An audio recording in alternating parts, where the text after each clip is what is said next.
खुद को धार्मिक कहने वाली सरकार भगवान श्री कृष्ण के प्रिय खाद्य पदार्थों दही और मक्खन तक पर जीएसटी लगाती है और बात करती है मध्यम वर्ग की हिमायती होने की। बच्चों की किताब और पेंसिल तक पर टैक्स लगाने वाले सरकार से मैं पूछना चाहता हूं कि आप मध्यम वर्ग का हितैषी बताते हैं खुद को, तो शर्म नहीं आती है? आप ही ने 1 मार्च 2018 को किंग अब्दुल्ला को, जॉर्डन के किंग अब्दुल्ला को मेहमान बना करके इसी दिल्ली में एक कॉन्फ्रेंस में कहा था कि मैं मुसलमानों के एक हाथ में कंप्यूटर और दूसरे हाथ में कुरान देना चाहता हूं। कंप्यूटर देने की बात तो छोड़िए, पढ़ाई के लिए जो स्कॉलरशिप मिल रही थी उसको भी छीन लिया आपने। हम समझते हैं इस साजिश को। आप माइनॉरिटी मिनिस्ट्री का बजट काटते काटते एक दिन मिनिस्ट्री को ही बंद कर देना चाहते हैं। वो जहर देता तो सबकी नजर में आ जाता, सो ये किया कि हमें वक्त पर दवाएं न दी। आखिर कौन सी नफरत है?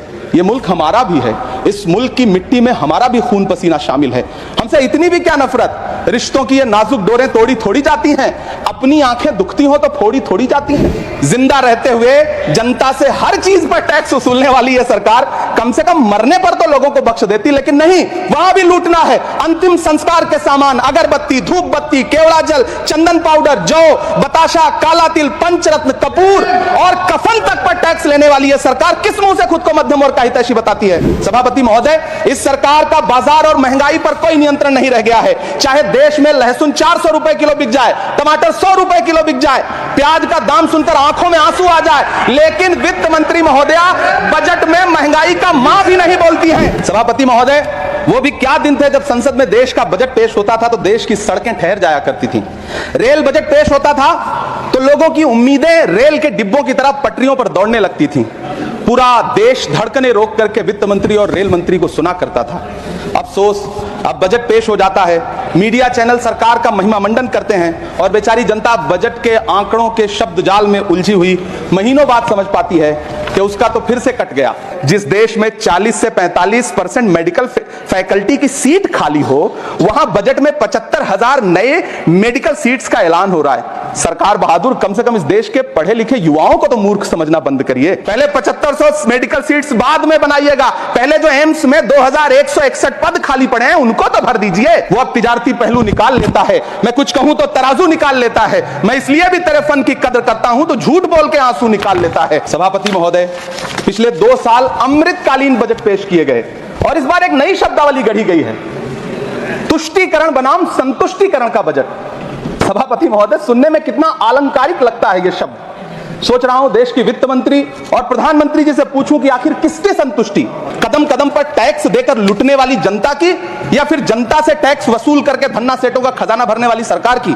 किसकी संतुष्टि? जिस बजट में मनरेगा के लिए 1 रुपए की बढ़ोतरी ना हो, जिस मनरेगा से करोड़ों मजदूरों के घर में चूल्हा जलता हो, उस मनरेगा में काम करने वाले गरीब मजदूरों के लिए अगर आपके खजाने से 1 रुपया भी इजाफी नहीं निकल सका तो भला कौन संतुष्ट हुआ साहब? इस देश का गरीब मजदूर या आपके उद्योगपति दोस्त?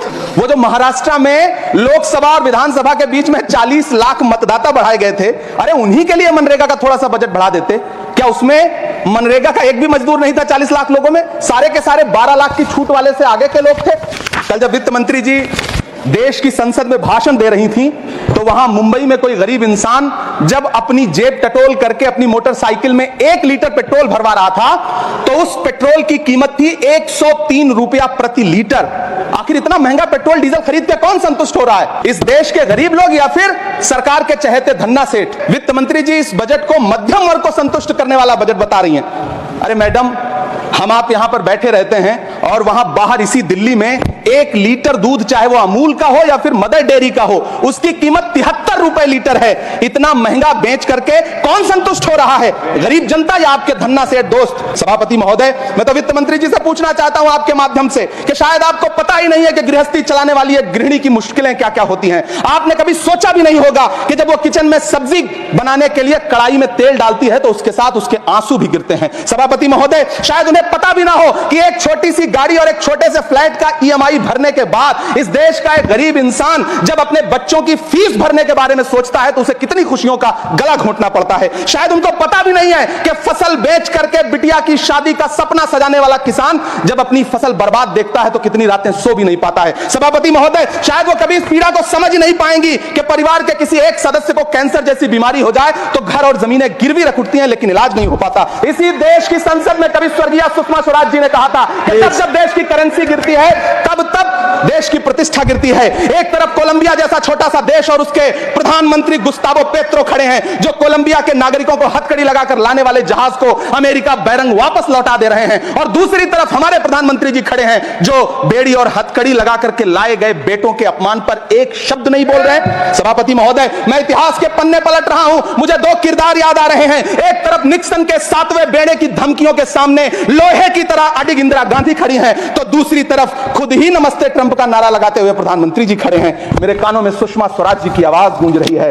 बहुत कम बोलने वाले डॉक्टर मनमोहन सिंह ने बहुत ज्यादा बोलने वाले प्रधानमंत्री जी को जब देश की बागडोर सौंपी थी तो $1.58 का था, आज 85 से 87 के बीच में झूल रहा है। इन दिनों रुपए की अहमियत गिरती है तो न तो देश की प्रतिष्ठा गिरती है, ना प्रधानमंत्री की गरिमा। जिस देश में 80 करोड़ लोगों को 5 किलो राशन के लिए कतारों में लगना पड़ता हो, उस देश में यह सरकार 12 लाख तक के टैक्स ना लेने के लिए अपनी पीठ थपथपा रही है।